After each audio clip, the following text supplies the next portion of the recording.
श्री स्वामी समर्थ. जय जय स्वामी समर्थ. स्वामींचं नाव घेऊन मी आजच्या ह्या नवीन व्हिडिओला सुरुवात करते.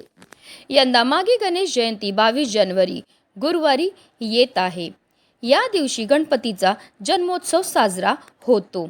या दिवशी केलेल्या पूजेमुळे घरात सुख समृद्धी येते. श्री गणेशाची आराधना केल्यानंतर प्रत्येक शुभ कार्याला सुरुवात होते. गणपती, विघ्नहर्ता, विनायक आणि एकदंत अशा वेगवेगळ्या नावाने श्री गणेशाला ओळखले जाते. त्यात गणेशाचे आगमन प्रत्येकाच्या घरोघरी होणार असून भाविक त्याची आतुरतेने वाट पाहत आहेत. हिंदू पंचांगानुसार गणेश जयंती दरवर्षी माघ महिन्यातील शुक्ल पक्षाच्या चतुर्थी तिथीला साजरी केली जाते. माघ महिन्यातील ही गणेश जयंती माघ विनायक चतुर्थी किंवा गणेश जयंती किंवा तिलकुंद चतुर्थी म्हणून ओळखली जाते. भाद्रपद महिन्यातील चतुर्थी ही मुख्य गणेश चतुर्थी असते, तर माघ महिन्यातील चतुर्थी ही माघी गणेश जयंती म्हणून साजरी केली जाते. या दिवशी गणपतीचा जन्म झाला म्हणून याला गणेश जयंती म्हणतात. गणपती हा विघ्नहर्ता असल्याने या दिवशी त्यांची पूजा केल्याने सर्व संकट दूर होतात आणि जीवनात सुख समृद्धी येते. या दिवशी गणपतीची विधिवत पूजा, आराधना आणि व्रत केले जाते, ज्यामुळे मनोकामना पूर्ण होतात.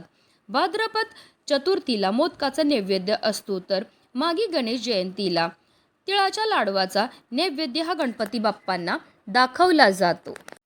माघी गणेश जयंतीला वरद चतुर्थी किंवा तिलकुंद चतुर्थी असं म्हटलं जातं. पौराणिक कथेनुसार याच दिवशी भगवान गणेशाने नरांतक राक्षसाचा वध करण्यासाठी कश्यपांच्या कुटुंबात विनायक नावाने अवतार घेतला होता. भाद्रपद चतुर्थीला गणपती पाहुणा म्हणून येतो, तर माघ चतुर्थीला त्यांचा वाढदिवस साजरा केला जातो. या दिवशी गणपतीचे तत्व पृथ्वीवर नेहमीच्या तुलनेत 1000 पटीने जास्त कार्यरत असतात. आणि म्हणूनच माघी गणेश जयंतीच्या दिवशी आपल्याला पूजा तर करायची, सेवा तर करायची, पण त्याचबरोबर काही प्रभावी उपाय सुद्धा करायचे आहेत. आणि म्हणूनच माघी गणेश जयंतीच्या दिवशी तुम्ही काही नाही केलं तरीही चालेल, पण सकाळीच घरात आणा या झाडाचं फक्त एक पण अत्यंत प्रभावी असा हा उपाय केल्यामुळे आपल्या पतीची, आपल्या मुलांची भरभरून अशी प्रगती होणार आहे. आपली कितीही कठीणातील कठीण इच्छा ही साक्षात गणपती बाप्पा पूर्ण करतील. त्यांच्या कृपेने आपल्या जीवनामध्ये असणारं जे दारिद्र्य ते नष्ट होऊन आपल्या संपूर्ण कुटुंबाची भरभरून अशी प्रगती होणार आहे. तर ते कोणत्या झाडाचं पान आणायचं आहे, कोणत्या वेळेत आणायचं, त्याबद्दल सविस्तर आणि महत्त्वाची अशी माहिती मी तुम्हाला या व्हिडिओमध्ये देणार आहे. तर व्हिडिओ पूर्ण पहा आणि जर चॅनलवर नवीन असतील तर चॅनलला सबस्क्राईब करा आणि शेजारी बेल आयकॉनसुद्धा प्रेस करा, जेणेकरून तुम्हाला माझ्या नवनवीन व्हिडिओचं नोटिफिकेशन हे मिळत राहील आणि तुम्ही एक पण व्हिडिओ मिस करणार नाही.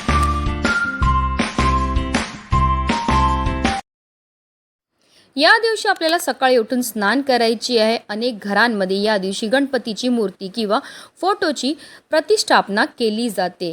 नैवेद्य बाप्पांना अर्पण केला जातो. बाप्पांना मोदक अतिशय प्रिय आहेत. मात्र माघी गणेश जयंतीला तिळाचे विशेष महत्त्व आहे. तिळगुळाचे मोदक किंवा तिळाचे लाडू नैवेद्य म्हणून अर्पण केले जाते. या दिवशी आपल्याला आवर्जून गणपती अथर्व शीर्षमचं पठण करायचं किंवा संकटनाशक स्तोत्राचं पठण करायचं. यामुळे आपल्या घरामध्ये सुख समृद्धी येते.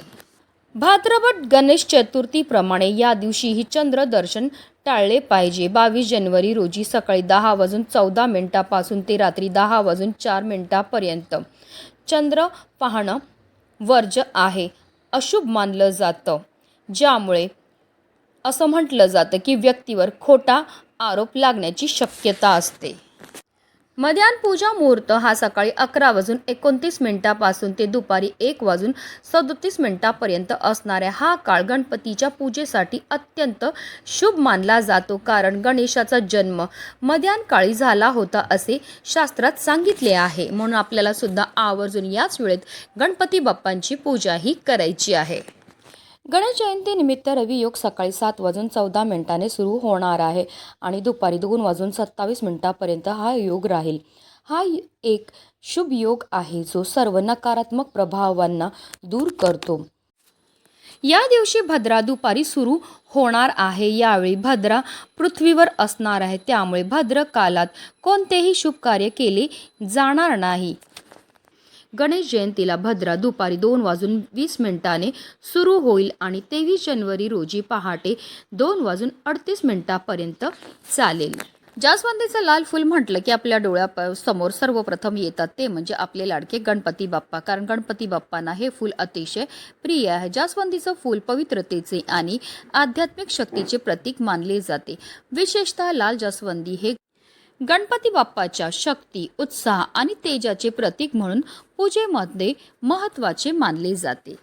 वास्तुशास्त्रात या फुलाला विशेष महत्त्व दिलं गेलं आहे. वास्तुशास्त्रानुसार घराच्या उत्तर किंवा पूर्व दिशेला जास्वंदीचे झाड लावल्याने घरातील वातावरण चांगलं राहतं. जास्वंदीच्या झाडामुळे घरामध्ये धनधान्याची कमतरता भासत नाही. धर्मशास्त्रातही जास्वंदीचं फूल शुभ मानलं गेलं आहे. हे फूल काली माता आणि श्री गणपतीला अर्पण केले जाते. जास्वंदीचे फूल सौभाग्याचे प्रतीक मानले जाते. शनिवारी श्री हनुमाला जास्वंदीचे फूल अर्पण करणे चांगले मानले जाते. सूर्यदेवाची उपासना करताना आवर्जून त्यामध्ये लाल जास्वंदीचं फूल वापरावं. असं केल्यामुळे आपल्या शरीरामध्ये सकारात्मकता येते. जर तुमच्या घरामध्ये नकारात्मकता असेल, पैसा टिकून राहत नसेल, कायम चिडचिड, भांडणं होत असेल, कलह होत असेल, तर आवर्जून हा जास्वंदीचा उपाय जो आहे तो आपल्याला करायचा आहे. आणि म्हणूनच आपल्याला लाल जास्वंदीच्या झाडाचं एक पान जे आहे ते तोडून आपल्या घरी घेऊन यायचं आहे. हे पान आपल्या घरी आणल्यानंतर या पानाला आपल्याला स्वच्छ धुवून आणि पुसून घ्यायचं. हा संपूर्ण उपाय जो आहे तो आपण देवघरामध्ये बसूनच करणार आहेत. आता आपल्याला एक प्लेट घ्यायची. प्लेटवर आपल्याला थोडंसं कुंकू घ्यायचं. कुंकवामध्ये पाणी टाकून त्याचं गंध हे तयार करून घ्यायचं. आता जास्वंदीच्या झाडाच्या काडीने आपल्याला या जास्वंदीच्या पानावर आपल्या मनातली इच्छा अगदी थोडक्यात लिहायची आहे. जसं तुम्हाला स्क्रीनवर दिसत असेल, जर तुम्हाला नोकरी प्राप्तीची इच्छा असेल तर नोकरी प्राप्ती लिहा, धन प्राप्तीची इच्छा असेल तर धन प्राप्ती लिहा, विवाहाची इच्छा असेल तर विवाह लिहा, किंवा इतरही तुमची कोणती इच्छा असेल जी काही केल्याने पूर्ण होत नसेल तर ती इच्छा आपल्याला मनोभावे त्या जास्वंदीच्या पानावर लिहायची आहे. आता आपल्याला एक प्लेट घ्यायची. प्लेटवर हळद आणि कुंकूने एक स्वास्तिक काढून घ्यायचं. त्यावर आपल्याला मूठभर तांदूळ ठेवायचे आणि त्या तांदळावर आपण जे इच्छा लिहिलेलं पान आहे ते ठेवायचं आणि ही प्लेट उचलून आपल्याला आपल्या देवघरामध्ये असणाऱ्या गणपती बाप्पांसमोर ठेवायची आहे. त्याचबरोबर आपल्याला 21 दुर्वांची जुडी घ्यायची. आपल्या मनातली इच्छा जी आपण त्या पानावर लिहिली आहे ती पुन्हा एकदा बोलायची आहे आणि ही जुडी जी आहे ती गणपती बाप्पांच्या मस्तकावर लावायची आणि त्यांच्या हातावर अर्पण करायची आहे. आता आपल्याला देवघरामध्ये आसन घेऊन बसायचं आणि काही सेवा ह्या करायच्यात. आपल्याला 3 वेळा गणपती अथर्व शीर्षमचं पठण करायचं. आता जेव्हा आपण गणपती अथर्व शीर्षमचं पठण करणार आहेत तेव्हा आवर्जून आपल्या मुलांना सुद्धा आपल्या बाजूला बसवायचं आहे. त्यांनी श्रवण केलं तरी सुद्धा त्यांना त्याचा खूपच लाभ हा मिळणार आहे. 3 वेळा गणपती अथर्व शीर्षमचं पठण करून झाल्यानंतर आपल्याला 1 वेळा फलश्रुतीचं पठण सुद्धा करायचं. फलश्रुतीचं पठण केल्यामुळे आपल्याला केलेल्या सेवेचे त्वरित फळ हे प्राप्त होत असतं. त्याचबरोबर आपल्याला 108 वेळा आपल्याला जो पण गणपती बाप्पांचा मंत्र येतो, जसं की ओम गणगणपते नमः, या मंत्राचा जप करायचा आहे. या दोन्ही अतिशय उच्च कोटीच्या सेवा आहेत. या सेवा केल्यामुळे फारच लवकर आपल्यावर गणपती बाप्पा हे प्रसन्न होत असतात. त्यानंतर हात जोडून आपल्याला गणपती बाप्पांचं स्मरण करायचं. आपल्या आयुष्यामध्ये असणारी जी संकट आहेत, विघ्न आहेत, दोष आहेत, दारिद्र्य ते दूर होण्याकरता मनोभावे प्रार्थना करायची. तसेच जी इच्छा आपण त्या पानावर लिहिलेली आहे ती इच्छा पूर्ती होण्याकरता सुद्धा आपल्याला प्रार्थनाही करून घ्यायची आहे. संपूर्ण दिवसभर हे इच्छा लिहिलेलं जे पान आहे ते आपल्याला देवघरामध्येच ठेवायचं आणि संध्याकाळी 5 वाजल्यानंतर आपल्याला हे इच्छा लिहिलेलं पान तसेच 21 दुर्वांची जुडी आणि त्या पानाखाली जे आपण तांदूळ ठेवलेले त्याच्यातले 21 तांदळाचे दाणे आपल्याला घ्यायचे आणि या 3 वस्तू घेऊन जायचं आपल्या घराजवळ असणाऱ्या गणपती बाप्पांच्या मंदिरामध्ये. मंदिरामध्ये गेल्यावर सर्वप्रथम आपल्याला गणपती बाप्पांसमोर दिवा अर्पण करून घ्यायचा आहे. गणपती बाप्पांना हळद, कुंकू, अक्षदा, धूपदीप, अगरबत्ती दाखवून घ्यायची. गोडाचा नैवेद्य घेऊन गेले असतील तर तो अर्पण करायचा आणि त्यानंतर जे इच्छा लिहिलेलं पान आहे त्यावर आपल्याला 21 दुर्वांची जुडी ठेवायची आणि आपल्या मनातली इच्छा व्यक्त करून गणपती बाप्पांच्या मस्तकावर लावायची आणि त्यांच्या चरणावर हे पान आणि दुर्वा अर्पण करायचे. तसेच जे 21 तांदळाचे दाणे आहेत ते सुद्धा आपल्या मनातली इच्छा व्यक्त करून आपल्याला गणपती बाप्पांच्या चरणावर अर्पण करायचे. गणेश जयंतीच्या दिवशी हा उपाय मंदिरामध्ये जाऊन करण्याला विशेष महत्त्व हे दिलं जातं, कारण मंदिरामध्ये गणेश तत्व जे ते नेहमीच्या तुलनेत 1 सहस्त्रपटीने जास्त कार्यरत असतात आणि जर हा उपाय आपण मंदिरामध्ये जाऊन केला तर त्यामुळे आपली कितीही कठीणातील कठीण इच्छा ही साक्षात गणपती बाप्पा पूर्ण करतात. म्हणूनच व्हिडिओ जास्तीत जास्त लोकांपर्यंत शेअर करा जेणेकरून प्रत्येकाच्या आयुष्याचं कल्याण हो हीच मनामध्ये इच्छा. गणपती बाप्पा मोरया.